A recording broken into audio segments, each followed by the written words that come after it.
Assalamualaikum warahmatullahi wabarakatuh. Selamat pagi semuanya. Selamat pagi Pak Tommy. Perkenalkan kami dari kelompok 2 dengan anggota kelompok Gabrielus Chandra, Muhammad Naufal Ikram Distia, Nabila Amanda, Ragil Wenitias, dan Yovita Evaristi Harefa.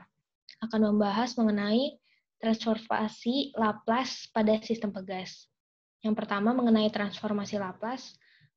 Transformasi Laplace ini berfungsi dalam mengubah suatu fungsi dalam domain waktu atau Ft menjadi fungsi dalam domain lain, yaitu domain kompleks atau Fs. Secara matematis dapat dituliskan seperti pada PPT yang tertera. Lalu dari persamaan ini, jika diinginkan mengubah kembali fungsi frekuensi atau Fs ke fungsi waktu atau Ft, maka diperlukan inverse dari transformasi Laplace dengan persamaan berikut. Selanjutnya berikut merupakan tabel mengenai transformasi Laplace. Selanjutnya, saya Yovita akan membahas mengenai hukum Hooke. Sebelumnya, hukum Hooke adalah gagasan yang diperkenalkan oleh Robert Hooke yang menyelidiki hubungan antar gaya yang bekerja pada sebuah pegas atau benda elastis lainnya supaya benda tersebut dapat kembali ke bentuk semula atau tidak melampaui batas elastisitasnya. Menurut hukum Newton yang menyatakan bahwa gaya total yang bekerja pada M sama dengan perkalian massa dan percepatan, persamaan geraknya adalah sebagai berikut. Atau secara singkat, mx double aksen plus kx sama dengan 0. Kemudian, bila terdapat suatu gaya peredam yang sebanding dengan laju sesaat dari M, persamaan geraknya menjadi seperti berikut yang tertera pada slide. Atau lebih singkatnya, mx double aksen ditambah px aksen tambah kx sama dengan 0.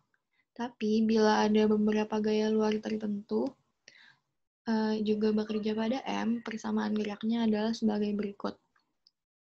Atau mx double aksen ditambah px aksen tambah kx sama dengan ft. Selanjutnya saya akan menjelaskan tentang contoh soal. Jadi, kita anggap ada sebuah benda terhubung ke sebuah pegas. Jadi kita anggap massa bendanya itu 1 kg. Jadi gayanya sama dengan 10 Newton. Kemudian itu adalah persamaannya. M-nya sama dengan massa, D-nya sama dengan koefisien peredam, K-nya sama dengan koefisien pegas. Kemudian kita punya fungsi UT sama dengan 1/S. Kemudian karena gayanya 10, jadi 10 UT, jadi 10/S. Kemudian kita masukkan ke dalam fungsinya. Ini massanya 1, koefisien peredamnya kita anggap 0, kemudian koefisien pegasnya kita anggap 1. Kemudian S-nya kita turunin ke bawah. Nah, jadi kalau misal kayak gini, karena peredamnya 0, secara teori ini akan terus berosilasi terus-menerus tidak berhenti gitu, jadi selamanya. Kemudian kutubnya ada I, ada minus I, dan ada 0.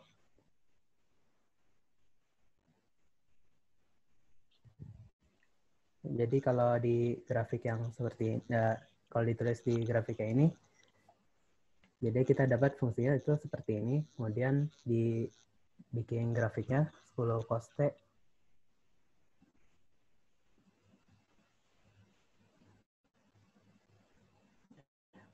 Ya, kemudian jadi fungsinya itu min 10 cos T, kemudian dibikin grafiknya jadi seperti ini.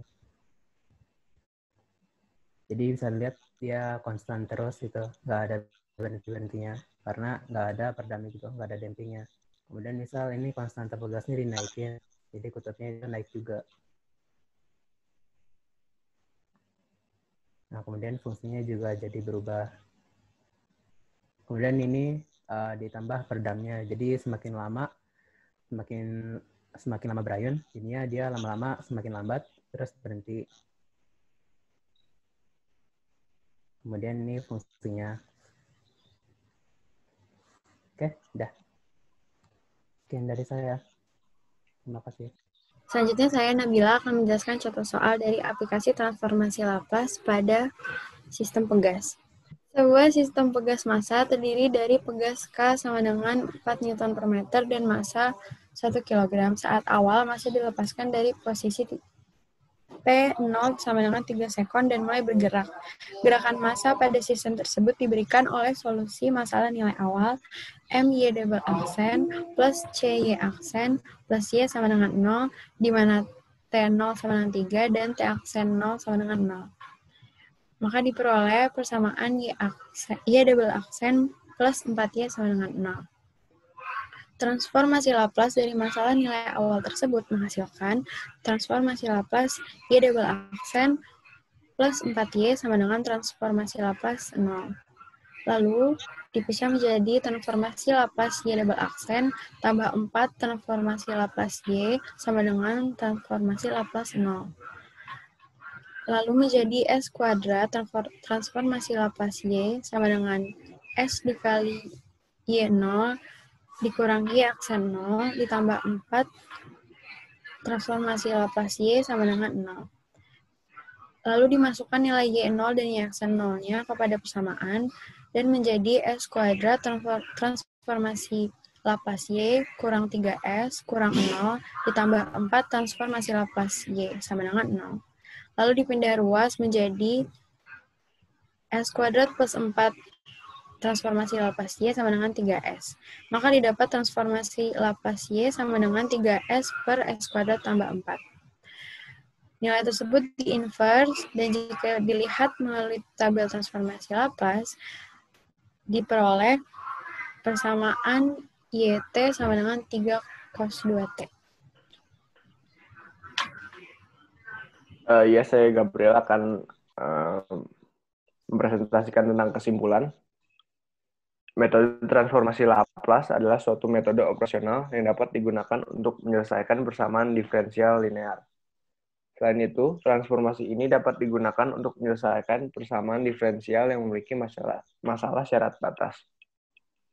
Beberapa contoh pengaplikasian transformasi Laplace dalam berbagai bidang adalah pada sistem pegas, pada rangkaian elektronik, osilator harmonik, device optik, dan sistem-sistem mekanik, fisika nuklir, fungsi transfer tangki air, dan lain-lain. Berikut referensi yang kami gunakan.